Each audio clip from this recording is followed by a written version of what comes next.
Hi, today I'm going to be reading Alexander and the Terrible, Horrible, No Good, Very Bad Day.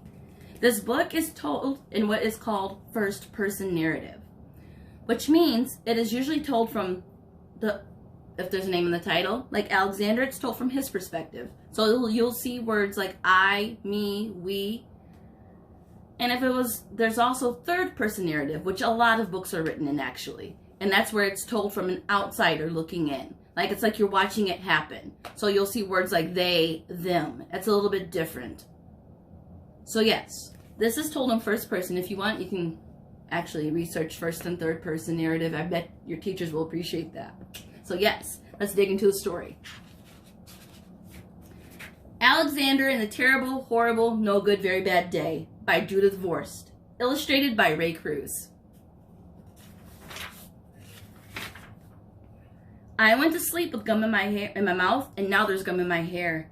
And when I got out of bed this morning, I tripped on the skateboard, and by mistake, I dropped my sweater in the sink while the water was running, and I could tell it was going to be a terrible, horrible, no good, very bad day. At breakfast, Anthony found a Corvette Stingray car kit in his breakfast cereal box, and Nick found a Junior Undercover Agent code ring in his breakfast cereal box. But in my breakfast cereal box, all I found was breakfast cereal.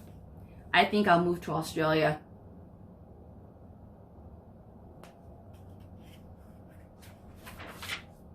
In the carpool, Mrs. Gibson let Becky have a seat by the window. Audrey and Elliot got seats by the window, too. I said I was going to be scrunched. I said I was going to be smushed. I said if I don't get a seat by the window, I'm going to be car sick. No one even answered. I could tell it was going to be a terrible, horrible, no good, very bad day.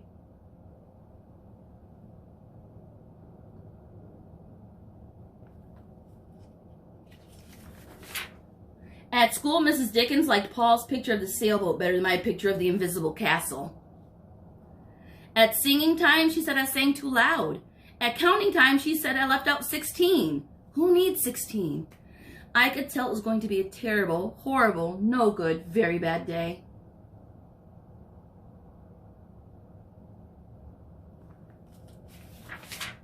I could tell because Paul said I wasn't his best friend anymore. He said that Philip Parker was his best friend and that Albert Moyle was his next best friend and that I was only his third best friend. I hope you sit on a tack, I said to Paul. I hope the next time you get a double-decker strawberry ice cream cone, the ice cream part falls off the cone part and lands in Australia.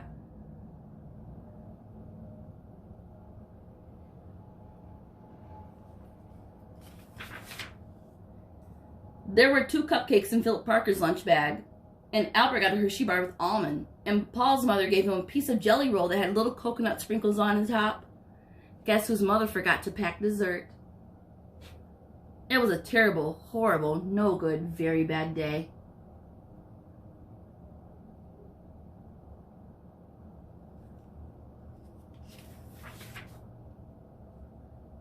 That's what it was, because after school, my mom took us all to the dentist, and Dr. Fields found a cavity just in me.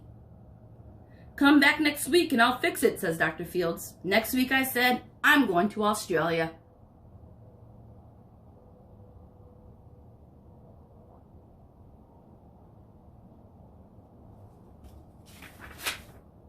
On the way downstairs, the elevator door closed on my foot, and while we were waiting for my mom to get to the car, Anthony made me fall where it was muddy, and then when I started crying because of the mud, Nick said I was a crybaby. And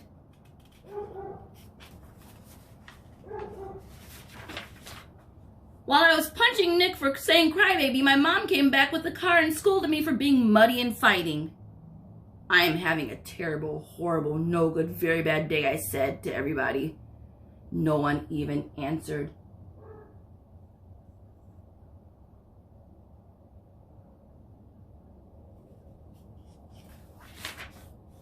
So then we went to the shoe store to buy some sneakers. Anthony chose white ones with blue stripes. Nick chose red ones with white stripes. I chose blue ones with red stripes. But then the shoe man said, we're all sold out. They made me buy plain old white ones, but they can't make me wear them.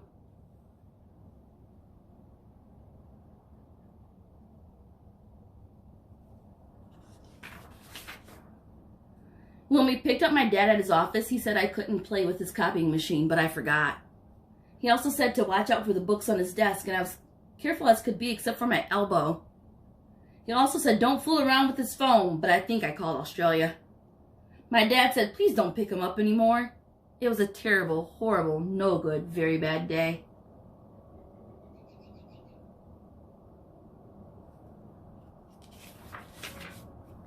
There were lima beans for dinner and I hate limas. There was kissing on TV and I hate kissing.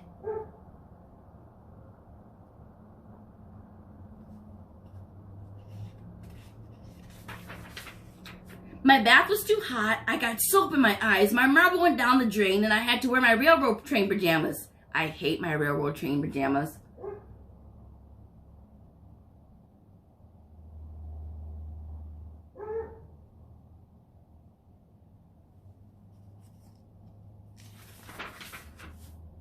When I went to bed, Nick took back the pillow he said I could keep, and the Mickey Mouse nightlight burned out, and I bit my tongue. The cat went to sleep with Anthony, not me. It had been a terrible, horrible, no good, very bad day. My mom says that some days are like that. Even in Australia. The end. So yeah, Alexander's Day was not the best. I'm sure we all have days like that where things just aren't going right, but we still know that, you know what, tomorrow could be better, and we always hope that it is. So yes, take care. I will talk to you guys soon.